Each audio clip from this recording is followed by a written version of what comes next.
con noticias que tienen que ver sí, vamos a ver, entonces tenemos a Ignacio Lozano. El próximo domingo hay unas elecciones importantes en México, elecciones que tienen que ver con el tema legislativo y parece que Peña Nieto no está muy bien parado para estas elecciones. Ignacio Lozano, politólogo y periodista mexicano, muy buenos días, gracias por estar con nosotros en Miami Despierta. Buenos días. Al contrario, muy buenos días, saludos a ti y a todo el auditorio.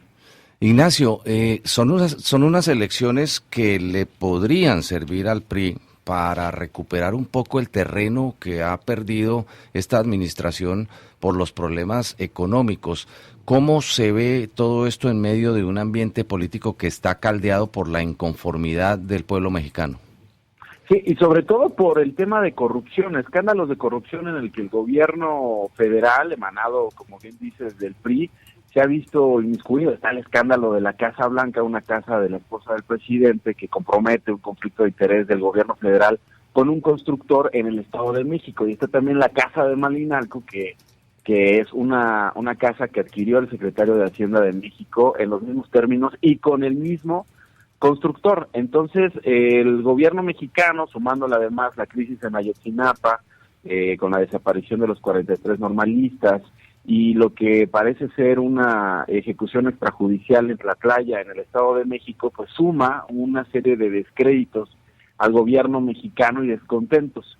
Hay gobernadores, en este caso, déjame comentarte, en estas elecciones del próximo, como bien dices, domingo 7 de junio, se ponen en juego 9 gubernaturas en 9 estados importantes, algunos de ellos también gobernados por el PRI, por el PAN, por el PRD, por supuesto, pero también involucrados en escándalos de corrupción. La gente regularmente en estas elecciones intermedias, donde además se integrará la nueva Cámara de Diputados, los 500 diputados de la Cámara Federal, 903 presidencias municipales y 639 diputaciones locales, pues está descontenta y no necesariamente participa como en las elecciones presidenciales de cada año en México.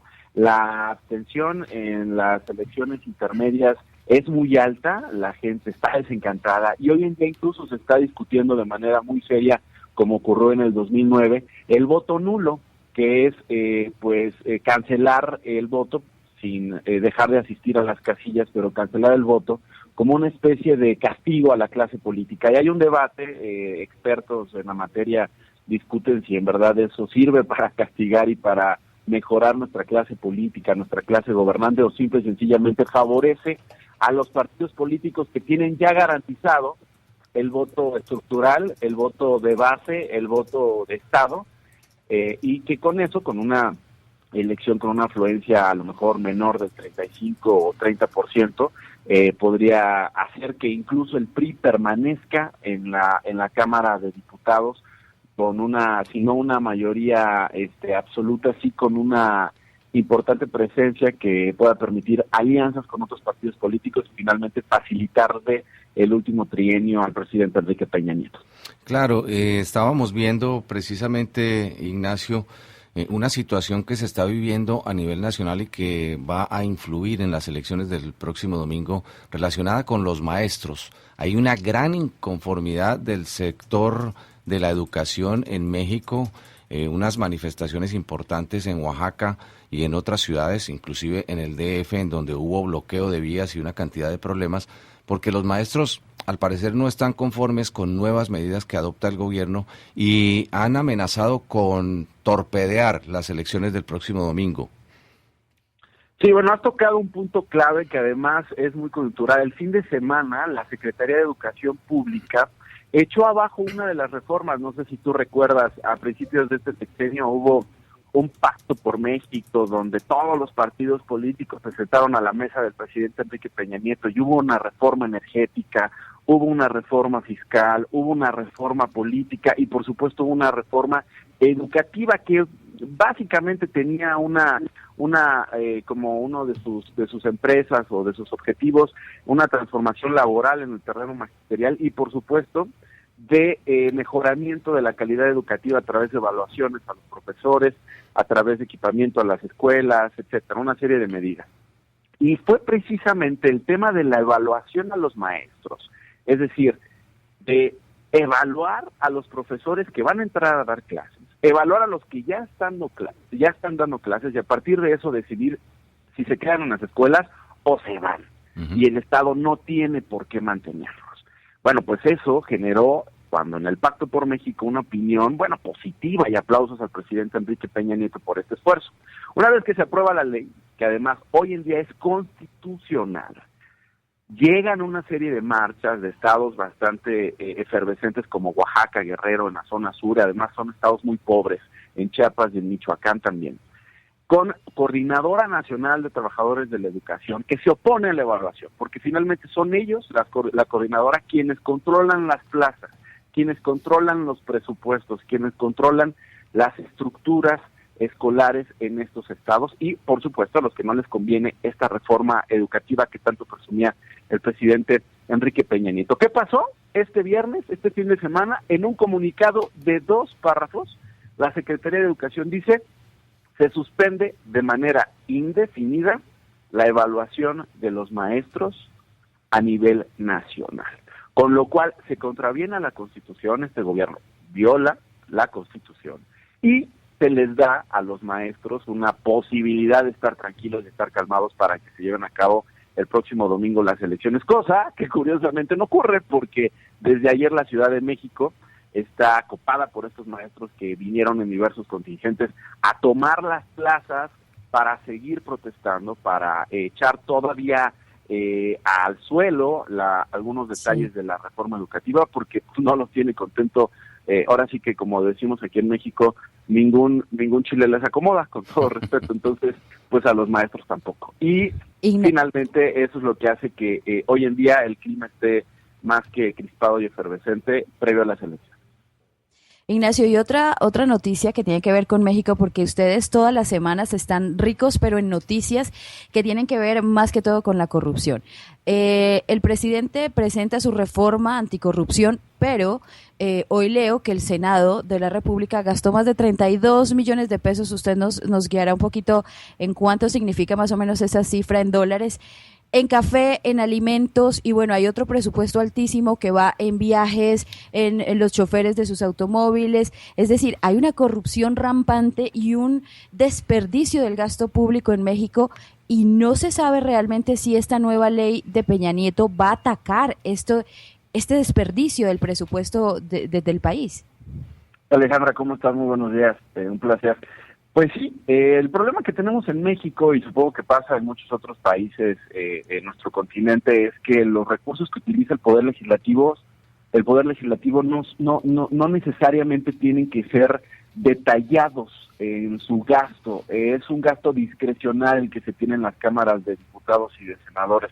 Entonces, pues ellos pueden gastar lo que quieran en comisiones, en viajes, en cafés, incluso en regalos. Hubo un escándalo hace algunos meses en el que en la Cámara de Senadores había regalos desde shampoo para el cabello, para el pelo, hasta bolsas, hasta bolsas de marca pues elevada, de precio caro, botellas de alcohol, no, bastante caras. Y no hay una regulación, no hay una observación que permita tener a el legislativo, pues digamos con una vigilancia digamos muy precisa. Mira, yo nada más te voy a compartir un dato de una nota que se publica esta mañana sobre los activos financieros y bancarios del presidente Peña Nieto, quien ayer dio a conocer su declaración patrimonial, su declaración de intereses, como parte de un esfuerzo de particularmente 2 asociaciones aquí en México en pos de la transparencia y la rendición de cuentas de la clase política. El gabinete presidencial estuvo obligado a dar a conocer qué propiedades tenía, cuánto tenía en el banco, y si su cargo no representaba en relación con familiares, con amigos, un conflicto de interés con empresas o con particulares. Entonces, digamos que el gobierno federal en el gabinete está obligado a dar esos detalles. El último que dio los detalles al cuarto para la hora fue el presidente Enrique Peña Nieto. Los activos financieros y bancarios del presidente Peña Nieto aumentaron 47.6% durante 25 meses en el cargo. Yo ya quisiera tener esos rendimientos con mis modestos ahorros en el banco, Alejandra. El 1 de diciembre de 2012, cuando tomó posesión el presidente Enrique Peña Nieto, Sí. Tenía 13.617.000 pesos, algo así como $1 millón, vamos a redondear, aproximadamente, en un fondo de inversión, en una cuenta bancaria de monedas y de metales, en 4 rubros marcados, ¿no? Según los datos que vemos en la primera declaración patrimonial que da a conocer. Sí, Pero para el Ignacio, cierre de 2014, el presidente ya tenía 20 millones de pesos, algo así como $1.8 millones, o si estoy convirtiendo mal los datos, tú ayúdame. sí. Y que pues a todo el mundo dice, oiga, pues presidente, díganos dónde tiene el dinero para que ganemos lo mismo que usted, ¿no? Ignacio, hoy precisamente estamos leyendo aquí en Miami un artículo acerca de los jóvenes mexicanos que dicen que se sienten olvidados por los partidos y que el 70% de la población entre 25 y 29 años no va a votar. ¿De qué manera afecta esto la política en el país? Porque esto es un porcentaje muy importante. Es muy, muy, muy importante. Lo afecta de manera muy seria porque los jóvenes son una población que define elecciones. Los jóvenes en México definen las elecciones, lo hicieron en el 2006 y lo hicieron en el 2012 en las elecciones presidenciales. Ajá. Lo que decía al principio, regularmente en México las elecciones intermedias no gozan de una participación elevada entre la población mexicana y particularmente de los jóvenes que están desencantados con todos estos escándalos, que están desencantados con la clase política y que no quieren participar en las elecciones. Eso está muy mal, son una población muy apática, es una población que no participa y definitivamente va a afectar a las elecciones de manera seria. Y como decía al principio, dado que no participan sectores de la población como los jóvenes, pues se queda el voto duro, el voto garantizado, el voto estructural, el voto que históricamente ha servido a los partidos políticos, particularmente al PRI, y que los hace ganar con un porcentaje muy bajo. Ruiz, sí, Ignacio, Sí, claro. Hola Ignacio, aquí hay una cuestión y es la siguiente, o sea, ayer la Casa Blanca anunció que quiere nombrar a Roberta Jackson para ser la embajadora en México. Ella pues acaba de resolver, ella es una especialista en resolver problemas. Ella acaba de resolver el problema de las relaciones de Cuba con Estados Unidos y ella fue conocida por el año 2000 cuando la mandaron para Perú, para precisamente presidir toda aquella transición en términos diplomáticos que representó el fin del gobierno de Fujimori. ¿Cómo ustedes ven el nombramiento de ella en México, que ha sido bastante sorpresivo? ¿Ustedes ven eso como un indicio de que para Estados Unidos hay problemas en México, que necesita de una mujer, un embajador del calibre de ella, para poner coto al asunto y resolverlo?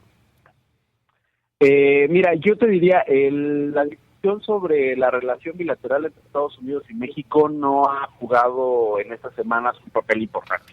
Es decir, ahorita todo el mundo estamos pensando en las elecciones y todo el mundo está concentrado en eso. Sin embargo, este nombramiento que dices tú, aunado con una nota que hoy se publica sobre la construcción de la nueva embajada de Estados Unidos en México, en un terreno que perteneció a una empresa dedicada a hacer shampoos, a hacer pasta de dientes, y que según un representante del Congreso estadounidense que visitó el terreno está contaminado, es lo que ha llamado la atención en las últimas semanas. Sin embargo, podría retomar yo la discusión previa a las elecciones en torno a la relación entre ambos países. Existía un mal sabor por la tardanza de Estados Unidos en nombrar este cargo, ¿no? Y finalmente, pues algunos analistas lo que compartían en columnas y en artículos era que a Estados Unidos no le interesaba, de manera seria la relación con su vecino en el sur, o su patio tercero, como lo han llamado en algunos años. Hoy en día, pues, la relación con Estados Unidos es importante. Tú sabes que la población, incluso de mexicanos que eventualmente podrían votar el próximo domingo desde Estados Unidos o que ya lo hicieron en las últimas semanas a través de los mecanismos que tienen los órganos electorales en el país, pues importa, ¿no? Sobre todo por la realidad que están viviendo nuestros paisanos en Estados Unidos. Pero hoy en día, te diría, en la opinión pública no está, digamos, tan perfilada esta discusión, y seguramente, eso te lo garantizo, después del 7-10 de junio estaremos regresando a esos temas y estaremos regresando a esa relación entre ambos países. Ignacio Lozano, politólogo y periodista mexicano, le agradecemos mucho la participación con nosotros esta mañana. No sé si Lynn tenía alguna pregunta para Ignacio, porque el tema va a ser muy importante y de mucho seguimiento. Esa jornada del día domingo va a ser clave para la vida política mexicana. Ignacio, estaremos en comunicación para conocer más detalles. El día lunes, exactamente. Sí, hablemos después de las elecciones para ver cómo termina ese asunto. Yo la verdad es que espero que sea una jornada, sobre todo, que no vulnere la integridad física de nadie. Llevamos 17 personas fallecidas por diversos motivos en 10 estados de la República en esta jornada electoral. Yo la verdad es que espero que en los focos rojos de México se lleven a cabo las elecciones, lo mejor que le puede pasar a un país en búsqueda de una consolidación democrática, y ojalá le podamos hablar la próxima semana, con mucho gusto. Muchas gracias, Ignacio. Son las 8:42 a.m.